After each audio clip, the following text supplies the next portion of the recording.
शेखू बादशाह का एक ऐसा दरबारी था जो उदासी की हालत में बादशाह को खुश करता था। इसकी बातें सुनकर बादशाह खुश हो जाता और इसे बहुत सारे इनामात से नवाजता था। एक दिन बादशाह और मलिका आपस में कुछ बातें कर रहे थे तो शेखू ने बातें सुनना शुरू कर दी। शेखू के लिए ये गुफ्तगू दिलचस्पी का बाइस बनी और उसने खिड़की के साथ अपना कान लगा लिया। अचानक वजीर ने देखा कि शेखू बादशाह और मलिका की बातें सुन रहा। हिज़र ने बादशाह को सब बता दिया। बादशाह को शेखू पर बहुत गुस्सा आया और हुक्म दिया कि इसको अजियतनाक सज़ा दी जाए। फिर वजीर ने बादशाह को मशवरा दिया कि सबसे अजियतनाक सज़ा यह है कि शेखू को बगैर कपड़ों के एक सर्द खाने में कैद किया जाए। चुनांचे शेखू को एक मुजरिम के साथ सर्द खाने में कैद कर लिया गया। सुबह जब बादशाह के आदमियों ने सर्द खाने का दरवाज़ा खोला तो ये देखकर हैरान हो गए कि एक मुजरिम तो सर्दी की वजह से मर चुका था मगर शेखू जिंदा था। दरबारियों ने बादशाह को रिपोर्ट पेश की कि शेखू अभी भी जिंदा है। बादशाह ने कहा कि ऐसा कैसे मुमकिन है, कमरे में सख्त सर्दी होती है और उसके पास अपने आप को ढांपने के लिए कपड़े भी नहीं थे। बादशाह ने दोबारा शेखू को एक मुजरिम के साथ सर्द खाने में कैद किया। चौथे घंटे के बाद दरबारियों ने जब सर्द खाने का दरवाज़ा खोला तो दूसरा मुजरिम भी सर्दी की वजह से मर चुका था, जबकि शेखू उसकी लाश के साथ बैठा था। बादशाह के लिए यह वाकया बहुत हैरान कुन था और उसे इस बात का तजस्सुस शुरू हो गया शेखू कैसे सर्दी से अपने आप को बचा लेता है।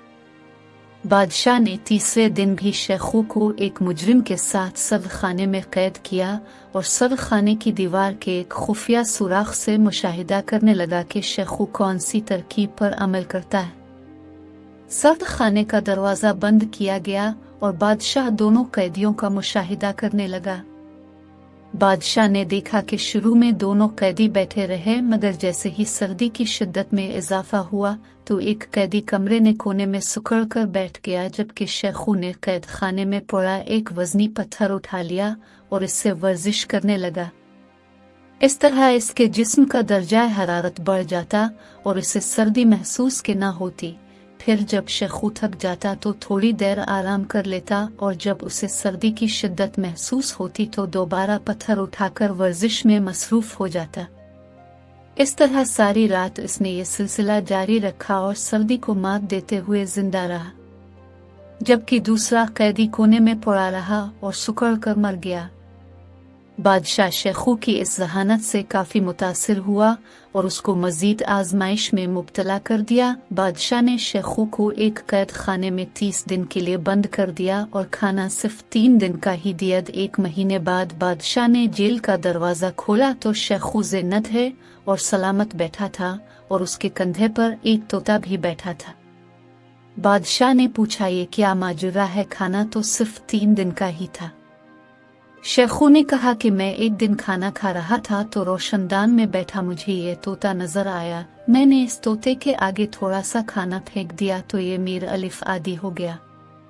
3 दिन तक ये मेरे पास ही खाना खाने के लिए आता रहा। फिर जब एक दिन ये आया तो मेरे पास कुछ नहीं था।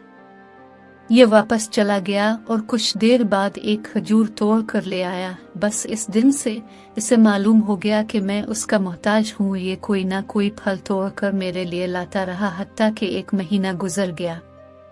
बादशाह ने दिल में ये सोचा कि शेखू तो मुश्किल से निकलने का गिर जानता है। फिर बादशाह ने कहा कि तेरी आजमाइश अभी बाकी है। इसने शेखू से कहा, मैं तुझे शहर बदर कर दूंगा। फिर बादशाह ने 10 कैदियों को शहर बदर कर दिया और मेरा एक कैदी की कमर में एक थैला बांध दिया जिसमें 5000 अशरफियां थी। बादशाहान को कहने लगा, जब तुम दरिया के इस पार जाओगे तो उन अशरफियों से अपना गुजर बिसर कर लेना। फिर बादशाह ने चुके से कश्ती में सुराख करवा दिया। जब कश्ती दरिया के दरमियान पहुंची तो सुराख बड़ा हो जाने की वीरानी जमा होने लगा। ये देखकर इस सब मुसाफिरों ने दरिया में छलांग लगा दी। शेखू ने महसूस किया कि अशरफियों की थैली के वजन की वजह से मैं तैर नहीं सकता और पानी में डूब रहा हूँ। शेखू ने वो 5000 अशरफियों का थैला अपने से अलग कर दिया जबकि बाकी किसी मुसाफिर के दमाई में ये बात नहीं आई कि अशरफियों का वज़न अपने से दूर कर लें। वो ये सोच रहे थे कि अशरफियों को तो अपने आप से किसी सूरत दूर नहीं करेंगे, क्योंकि अगर ये अलग कर दें तो शहर में मांगते रहेंगे। मगर शेखू ने अपनी जहानत का इस्तेमाल करते हुए को अपने आप से दूर किया। बादशाह ने अपने खादिम से पूछा, इस कश्ती के मुसाफिरों का क्या बना जो शहर बदर कर दिए थे?